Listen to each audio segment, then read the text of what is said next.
Subscribe कीजिए captain Batra classes private limited channel को और बेल आइकॉन दबाइए लेटेस्ट वीडियो सबसे पहले देखने के लिए। नमस्कार बच्चों, आप लोगों का कैप्टन बत्रा क्लासेस में स्वागत है। आज हम एनडीए के एग्ज़ाम के विषय में चर्चा करेंगे और उसके सिलेबस पर डिस्कशन करेंगे। हम थोड़ा सा आपको बताना चाहेंगे कि एनडीए के सिलेबस में जनरल एबिलिटी का जो पार्ट है उसके अंतर्गत कौन कौन सी चीज़ें यूपीएससी द्वारा रिकमेंड की गई हैं और आपको उनको किस तरीके से पढ़ना है। तो इसमें अगर देखा जाए तो जनरल एबिलिटी के अंतर्गत इसमें आपका history,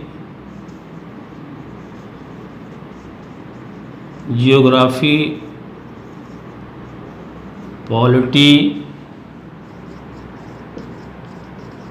economy and current affairs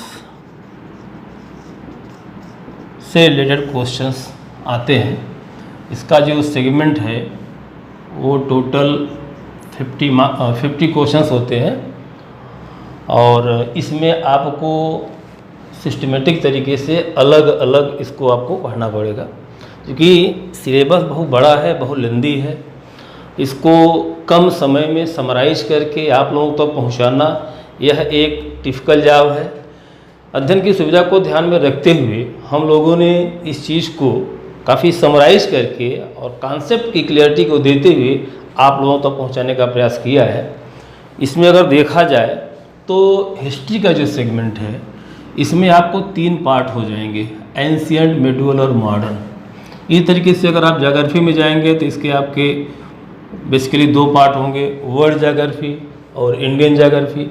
फिर इसमें और भी इसके सब डिविजन्स होंगे। पॉलिटी की बात किया जाए तो पूरा कॉन्स्टिट्यूशन का पार्ट है। इकोनॉमी जो वर्तमान में चल रहा है उससे रिलेटेड इकोनॉमी से क्वेश्चंस आते हैं और करंट अफेयर, समसामयिक जो घटनाएं हैं वहाँ से भी क्वेश्चन पुटअप किए आते हैं। हालांकि सिलेबस तो बहुत लंबी है, लेकिन यूपीएससी का जो रिकमेंडेशंस है आपके लेवल को ध्यान में रखते हुए, जैसे इंटरमीडिएट पास आउट जो बच्चे आते हैं उनका विजन इतना बृहद देखना जो है नहीं होता है, क्योंकि साइंस ग्रुप के मोस्टली जो बच्चे होते हैं उनका पूरा जो समय आता है मैथमेटिक्स है, फिजिक्स है, केमिस्ट्री है, उस पर पढ़ने के लिए जाता है। तो ये चीज़ें आपके लिए बिल्कुल एकदम नई रहती हैं। लेकिन आप चिंता न करें, इसके लिए हम सब हैं। आपको उन चीज़ों को टू द पॉइंट आपके सामने वो बातें रखेंगे और कैसे इसको पढ़ना है इस पर पूरा हम आपको ब्रीफिंग देंगे। अगर बुक की बात किया जाए तो ऐसी कोई यूपीएससी के द्वारा ऐसी कोई किताबें, ऐसी कोई जो है पब्लिकेशंस नहीं निकाली जाती कि उसमें से किसी एक बुक को आप पढ़ लीजिए तो उसमें आप जो है क्वेश्चंस अटेम्प्ट कर पाएंगे। अक्सर बच्चे हमसे पूछा करते हैं कि सर जो है हिस्ट्री पढ़ना है तो कौन सी बुक पढ़ें, ज्योग्राफी के लिए कौन सी बुक्स पढ़ें, पॉलिटी के लिए कौन सी बुक्स पढ़ें, या इकोनॉमी या करंट अफेयर्स के लिए हम कौन सी बुक पढ़ें। तो बच्चों ऐसे इसको अगर देखा जाए तो ऐसी कोई बुक नहीं है कि हम आपको सीधे आपको रेकमेंड कर दें कि आप इस बुक को ले लीजिए, यहाँ से सारी चीज़ें आपको मिल जाएंगी। मार्केट में अगर आप जाएंगे तो विभिन्न पब्लिकेशन जो है अपने अपने बुक्स जो है उस पर एनडीए, सीडीएस इतना लिख करके मार्केटिंग कर रहे हैं, दे भी रहे हैं कुछ का कंटेंट। लेकिन उन चीज़ों को मैंने जब देखा तो उसमें वो चीज़ें जो आपके एग्जाम के पॉइंट ऑफ व्यू से इम्पॉर्टेंट है वो उसमें सारगर्भित नहीं लगती हैं, क्योंकि आपका जो एग्ज़ाम है वो कॉन्सेप्ट बेस्ड है, फैक्चुअल एग्जाम आपका नहीं होता है। आपका जो एग्जाम होता है, आपके क्वेश्चन का जो नेचर होता है वो कॉन्सेप्ट बेस्ड होगा। अगर फैक्चुअल आप पढ़ते रहेंगे तो कॉन्सेप्ट आपका क्लियर नहीं रहेगा, तो कॉन्सेप्चुअल क्वेश्चन जो आपके सामने आएंगे उसको आप कैसे अटेम्प्ट कर पाएंगे। इसके लिए अगर देखा जाए तो सही तरीका तो यही है कि आप बुक्स का अध्ययन करें, लेकिन आपका इतना समय नहीं है कि आप जो है बुक्स की स्टडी करना शुरू कर दें। समय बच्चे जो इंटर पास आउट जब होकर के आते हैं तो उनके पास 1 अटेम्प्ट या 2 अटेम्प्ट बचता है। अगर देखा है साल 6 महीने का जो समय होता है, साल 6 महीने के समय में कौन सी बुक आपको हम रिकमेंड कर दें कि आपको उस किताब को पढ़ लीजिए, आपका उसमें सिलेक्शन हो जाएगा। इसलिए हम ज़्यादातर प्रयास यही करते हैं कि हम आपसे बताने का प्रयास करते हैं कि आपको ज़्यादा बुक पर फोकस नहीं करना है। अगर आप क्लास नोट्स पढ़ लेते हैं, लेक्चर्स हमारे सुन लेते हैं और उस पर जो हमने क्वेश्चन बनाए हुए हैं, कुछ पिछले 10 साल 15 साल के प्रीवियस ईयर के जो क्वेश्चन पेपर्स हैं उनका अध्ययन करते हुए हमने उसको फ्रेम करके आप लोगों के लिए जो है बनाया हुआ है। अगर इन सबको आप देखते हैं, पढ़ते हैं, तो उससे आपको आइडिया विकसित हो जाता है कि क्वेश्चंस कहाँ से किस प्रकार से आने वाले हैं। अभी तो मैंने सिर्फ जनरल एबिलिटी के सिलेबस की बात की है, ये इतने सेगमेंट इसमें है। जनरल एबिलिटी में भी उसका एक पार्ट है, अगर देखा जाए, अगर आपने देखा होगा तो जनरल एबिलिटी का जो सेक्शन है इसमें कुल 150 क्वेश्चंस होते हैं, जिसमें से पहला सेक्शन जो होता है वो इंग्लिश का होता है, जिसमें 50 क्वेश्चंस होते हैं। जो दूसरा सेक्शन है इसमें general ability, general study plus general science के क्वेश्चंस होते हैं। जनरल साइंस में अगर आप देखें तो इसमें जो है फिजिक्स है, केमिस्ट्री है और बायो के क्वेश्चंस आते हैं। और जनरल स्टडी मैंने आपको बता दिया, history, geography, polity, economy, current affair question आते हैं। तो इस तरीके से देखा जाए तो आपका ये सिलेबस बहुत बड़ा हो जाता है, लेकिन आप चिंता न करें। साइंस की अगर बात, जनरल साइंस की अगर बात किया जाए तो मोस्टली जो बच्चे साइंस ग्रुप के हैं, अगर उनसे जनरल साइंस के क्वेश्चन पूछे जा रहे हैं तो आप इंटरमीडिएट फिजिक्स पढ़ के आए हैं, केमिस्ट्री पढ़ के आए हैं, बायो पढ़ के आए, बायो ग्रुप के मान लीजिए जो बच्चे नहीं हैं वो बायो नहीं पढ़े हैं, तो बायो का भी बेसिकली एक मतलब निश्चित टॉपिक से क्वेश्चन से पूछे आते हैं, तो उसको आपको चिंता करने की जरूरत नहीं है। हमारी तरफ से उसके लेक्चर्स आपको प्रोवाइड किया जाएगा, नोट्स प्रोवाइड किया जाएगा, उसको आपको बहुत ज़्यादा परेशान होने की जरूरत नहीं है। आपको बस इसको सोचना है, इस पर विचार करना है कि हाउ टू स्टडी और how to crack the examination. 2 question अपने दिमाग में बनाइए। ये ना समझिएगा कि बहुत जो हमको मतलब इसके लिए बहुत पढ़ना पड़ेगा, बहुत सारी चीज़ें करनी पड़ेगी, ऐसा कुछ भी नहीं है। आपको घबराने की बिल्कुल ज़रूरत नहीं है। आपको बस जो है एक सही दिशा में सही अप्रोच को लेकर के चलना है। आप सिलेबस का अध्ययन करें, सिलेबस को समझने की कोशिश करें और उसके अकॉर्डिंग अपनी स्ट्रेटजी बनाएं, प्लानिंग करिए और कम से कम समय में ज़्यादा से ज़्यादा कंटेंट आप तैयार कर सकते हैं। और इसके लिए आप जो है हमारी जो गाइडलाइंस हैं आप उनको फॉलो कर सकते हैं, हमारे जो नोट्स हैं आप उनको देख सकते हैं, हमारे जो वीडियोज़ हैं जो हम आपके लगातार बना रहे हैं उनको आप देख सकते हैं। तो यहाँ से आपको बहुत सारी आइडिया मिलेंगी, इसलिए आपको परेशान होने की ज़रूरत नहीं पड़ेगी।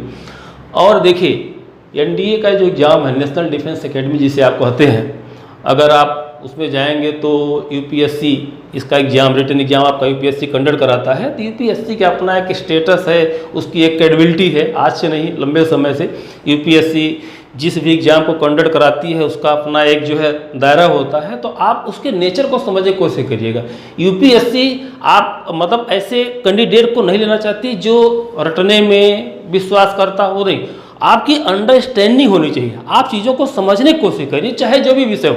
विषय तो बहुत सारे हैं, अगर इसमें देखा जाए तो एक जो ऑफिसर होता है, एक ऑफिसर से अपेक्षा की जाती है कि उसका विजन बहुत क्लियर हो, उसकी सोच मतलब जो है बहुत डेप्थ में हो, वो चीज़ों को एनालाइज करे, उसके प्लस और माइनस इन सारे जो है पहलुओं पर विचार करे, फिर वो जो जिम्मेदारी उसे दी जा रही है उस जिम्मेदारी को बड़ी ईमानदारी से उसको निभाएं। तो इस प्रकार की सोच विकसित करने के लिए आपके पास किसी भी देश की संस्कृति, वहाँ का समाज, वहाँ का रिलीजन, वहाँ का पॉलिटिकल सिस्टम, इन सब की विस्तृत जानकारी होना बहुत ज़रूरी है। इसके साथ साथ वहाँ का एनवायरनमेंट, वहाँ की क्लाइमेट, वहाँ की जो ज्योग्राफी है, ठीक है, इन सब चीज़ों का अध्ययन होना आपके लिए बहुत ज़रूरी है। और इन सब चीज़ों को अगर देखा जाए तो ये सारे के सारे सोशल सब्जेक्ट के अंतर्गत आते हैं। क्योंकि सोशल सब्जेक्ट आप हाई स्कूल तक तो पढ़ते हैं, सोशल स्टडी के रूप में पढ़ते हैं, लेकिन जैसे इंटरमीडिएट में आप जाते हैं, इंटरमीडिएट जाने के बाद आप उनसे बिल्कुल 2 साल के लिए बिल्कुल आपका लंबा गैप हो जाता है।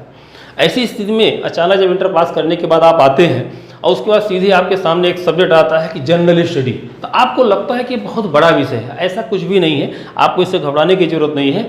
आपको अपनी सोच को सही दिशा में लेकर के चलना है और आपको इसको समझने की ज़रूरत है कि एक जो ऑफिसर है वो ऑफिसर को जिम्मेदारियां कौन सी दी जाती हैं। अगर वो जिम्मेदारियां उसको दी जाएंगी तो इन जिम्मेदारियों का निर्वहन कैसे करेगा। निश्चित तौर पे उसके विषय में जब तक उसके पास ऑथेंटिक इन्फॉर्मेशन नहीं होगा, सही उसकी सोच नहीं होगी, वह उस काम को ईमानदारी से या सही दिशा में नहीं कर पाएगा। तो इसलिए आपको उन चीज़ों को बहुत डेप्थ में जाकर के उस पर सोचना है, विचार करना है, मंथन करना है। और आए दिन अगर आप देखें, अगर आप इंटर पास कर लिए हैं, आज देखिए संचार के साधन बहुत ज़्यादा विकसित हैं, टेक्नोलॉजी बहुत एडवांस हो चुकी है, सारी चीज़ें आपको बहुत ऐसे फ्री मिल रही हैं। रोज़ आप टेलीविज़न के माध्यम से, इलेक्ट्रॉनिक मीडिया के माध्यम से, सोशल मीडिया के माध्यम से, प्रिंट मीडिया के माध्यम से रोज़ सारी इन्फॉर्मेशन आपको मिलती रहती है। आप उसको देखते हैं, यह है कि अलग आप उसको बहुत सारी चीज़ें हैं जो आपके समझ में नहीं आती है, जिससे आपका मतलब नहीं होता, आप उसको इग्नोर करने का प्रयास करते हैं।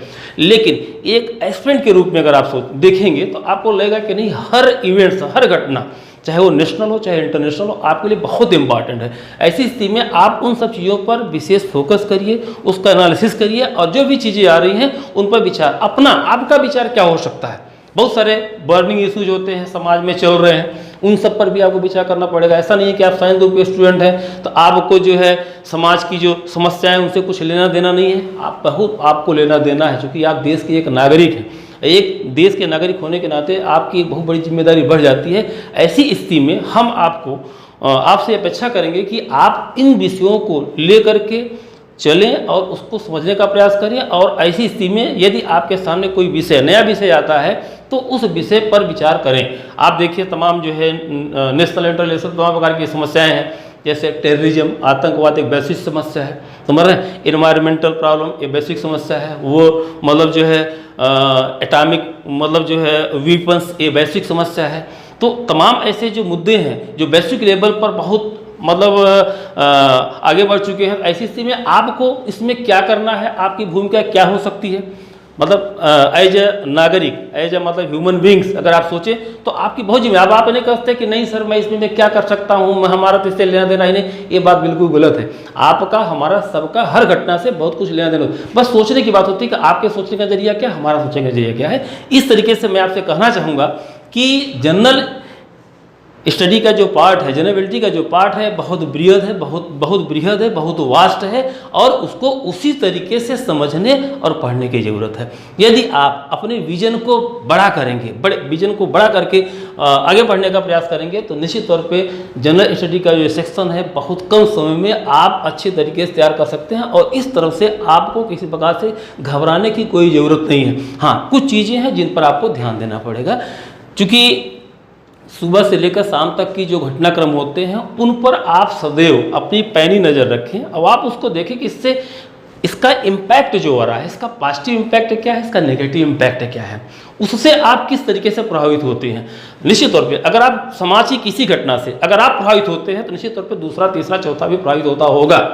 अब वो इम्पैक्ट किस प्रकार का है, पॉजिटिव हो सकता है, नेगेटिव हो सकता है। तो इस प्रकार का अगर आपका विजन होगा तो निश्चित तौर पे आप इस विषय को बहुत अच्छे तरीके से बहुत कम समय में आप तैयार कर लेंगे। रहे सब्जेक्ट की बात, जैसे अब आप कह सकते हैं कि सर हिस्ट्री तो हमने पढ़ा ही नहीं, आप बिल्कुल गलत कर रहे हैं। 6th में, 7th में, 8th में, 9th में, 10th में आपने हिस्ट्री पढ़ा, आपने ज्योग्राफी पढ़ा, आपने पॉलिटी पढ़ा, आपने इकोनॉमी भी पढ़ा और आपने जीके के रूप में करंट अफेयर भी पढ़ा। लेकिन यह है कि आपको उस समय इस बात का एहसास नहीं हुआ, आपने नहीं सोचा कि इसका कभी जरूरत भी पड़ेगा।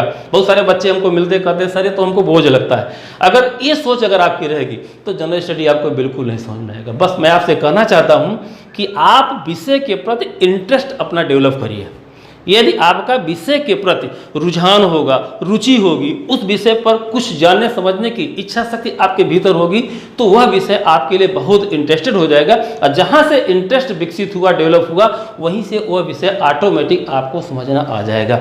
जैसे हम मैथमेटिक्स की बात करते हैं, चूंकि आप मैथमेटिक्स पढ़ते हैं तो बच्चों को मैं देखता हूँ अक्सर मैथमेटिक्स में लगे रहते हैं। ठीक है, मैथमेटिक्स आप पढ़िए, मैथमेटिक्स पढ़ने से आपका जो दिमाग होगा शार्प होगा, पढ़ना भी चाहिए। साइंस के जितने भी सब्जेक्ट हैं उसको आप पढ़ेंगे तो शार्पनेस में ज़्यादा आएगा। इसी तरीके से फिजिक्स है, केमिस्ट्री है, इन सब्जेक्ट विषयों को आप पढ़ेंगे तो आप में शार्पनेस ज़्यादा आएगी।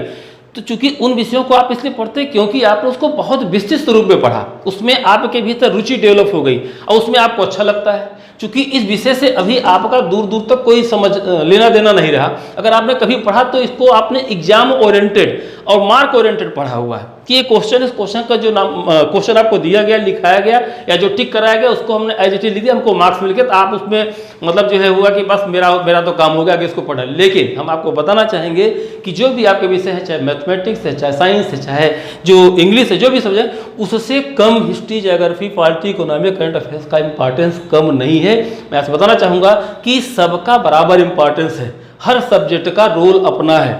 अगर आप देखें तो पूरा जो आपका रिटन एग्जाम है, इसका टोटल जो जिसमें 2 सब्जेक्ट हैं, एक आपका मैथमेटिक्स है, मैथमेटिक्स में जो है 120 क्वेश्चन आते हैं जिसमें 300 मार्क्स के क्वेश्चन होते हैं, और जो दूसरा आपका पेपर है जनरल एबिलिटी का है, ये 600 का होता है। इसमें भी मैंने आपको बताया 3 सेक्शन होते हैं, एक इंग्लिश का होता है, इससे 50 क्वेश्चन होते हैं।